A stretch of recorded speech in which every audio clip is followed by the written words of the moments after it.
Coucou tout le monde, c'est Pnixie, j'espère que vous allez bien. Je suis très contente de vous retrouver pour une nouvelle vidéo et nous allons préparer ensemble mon bullet journal pour le mois de février. Je suis partie sur un thème un peu Saint-Valentin avec des cœurs et j'ai pré-tracé au crayon mes dessins. Donc pour ce mois-ci, j'avais envie de faire quelque chose de très simple, encore une fois, j'ai pas envie d'y passer des heures et j'ai décidé de faire des petits cœurs qui sont suspendus. Pour la page de garde, j'ai tout tracé au préalable au crayon à papier, mais vous verrez que sur les pages suivantes, je les ai fait, on va dire, à main levée, sans modèle. Et l'idée, c'était de faire des cœurs de différentes tailles et qui sont à différentes hauteurs de ma page. Pour écrire le nom du mois, j'ai eu envie de faire un petit peu de lettering. Donc pour cela, j'ai pris un feutre, c'est un Pitt Artist de chez Faber-Castell, c'est une petite pointe pinceau. C'est pas forcément mes préférés, mais je trouve qu'ils sont pratiques quand on débute pour pouvoir facilement prendre en main. Je trouve que c'est plus simple que des tombeaux qui ont des pointes beaucoup plus grosses. Et les couleurs sont vraiment hyper sympas.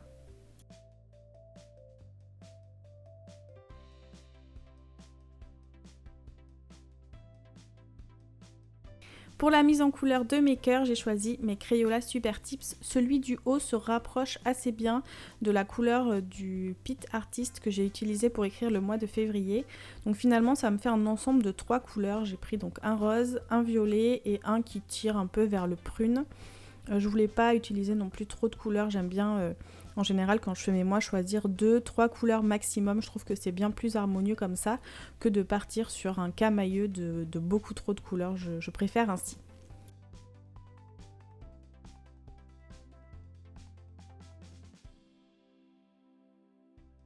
La double page suivante sera consacrée à mon planning mensuel. Donc comme le mois dernier, je fais une version assez simple avec un minimum de pages.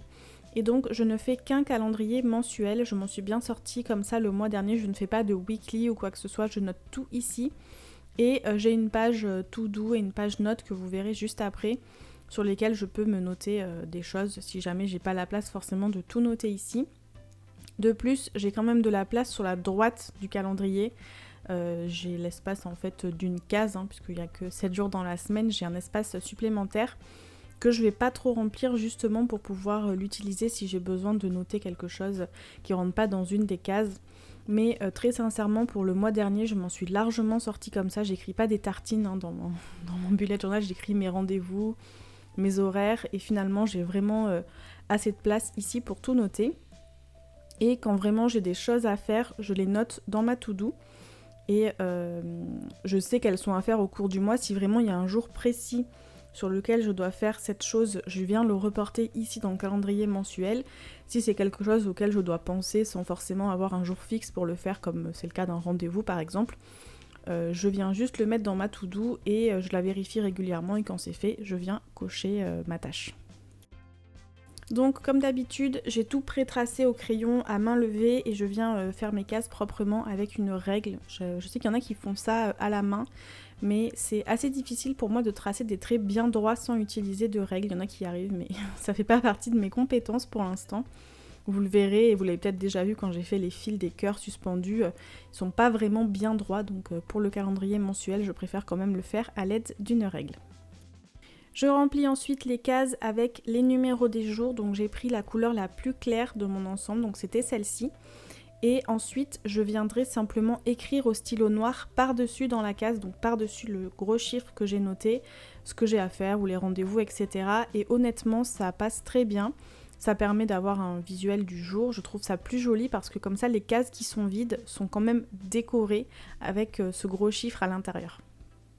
Ce mois-ci, puisque le tableau que j'ai fait pour le planning comporte seulement 4 lignes, j'ai de la place en hauteur, donc je suis venue l'utiliser pour écrire un titre, donc c'est planning mensuel, et je vais rajouter à nouveau des petites décorations avec mes cœurs suspendus à ma page.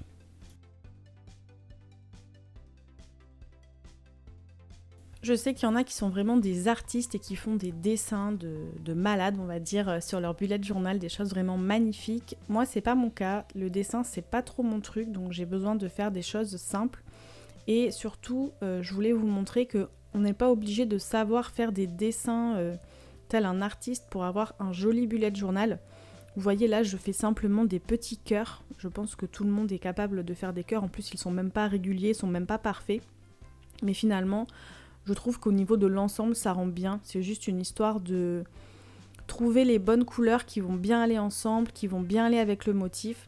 Et finalement, vous pouvez avoir quelque chose de très joli, très facilement et très rapidement. Parce que mon but aussi cette année, comme je vous ai expliqué quand je faisais le bullet journal de janvier, c'est de ne pas y passer à chaque fois 2 heures ou 3 heures comme je pouvais faire avant. D'autant plus que je vous propose des vidéos sur YouTube, donc ça prend aussi du temps. Il faut que je filme, il faut faire le montage, il faut faire la voix off.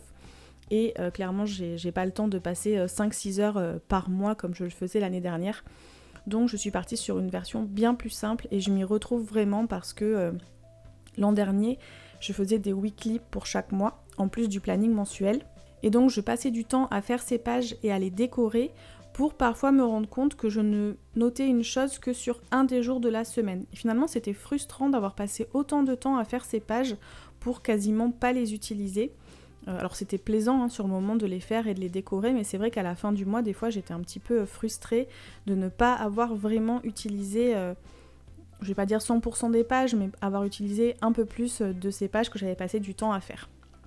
Donc finalement, ce qui est chouette avec un bullet journal, c'est que chacun peut y trouver son compte, chacun peut trouver l'organisation et la mise en page qui lui convient pour vraiment l'utiliser comme un outil au quotidien et se faciliter la vie avec toutes les choses dont on a besoin qui soient au même endroit dans un même carnet.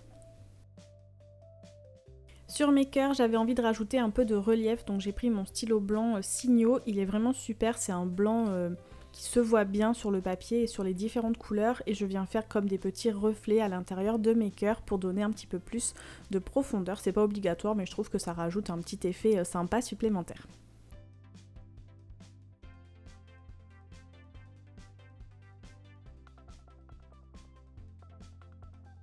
On passe à la double page suivante et là, pour le coup, je n'ai rien tracé. J'ai juste noté en haut des pages à quoi elle correspondait et je vais tout faire à main levée directement sur mon bullet.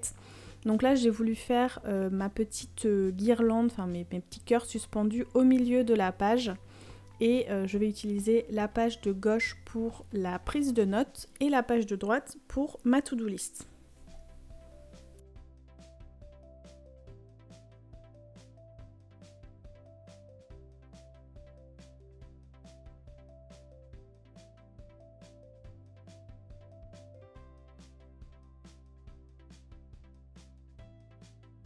Pour tracer les fils, j'ai commencé par les cœurs du haut, puisque eux ne sont pas gênés par d'autres cœurs au-dessus.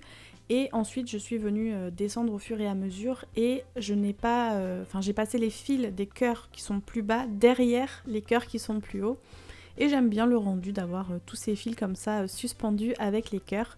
Et vous allez voir, une fois que ce sera mis en couleur, ce sera encore plus sympa.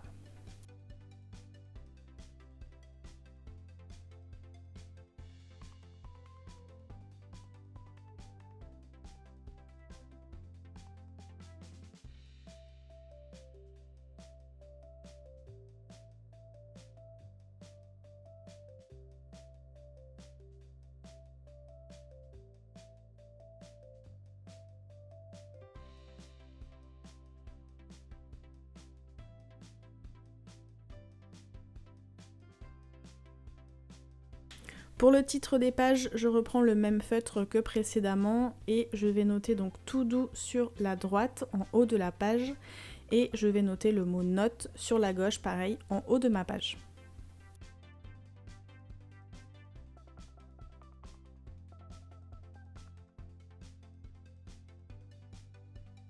Je rajoute une nouvelle fois mes reflets dans mes petits cœurs. Donc ceux qui sont petits, c'est pas évident parce qu'il faut vraiment faire un tout petit trait. La pointe du stylo est assez grosse.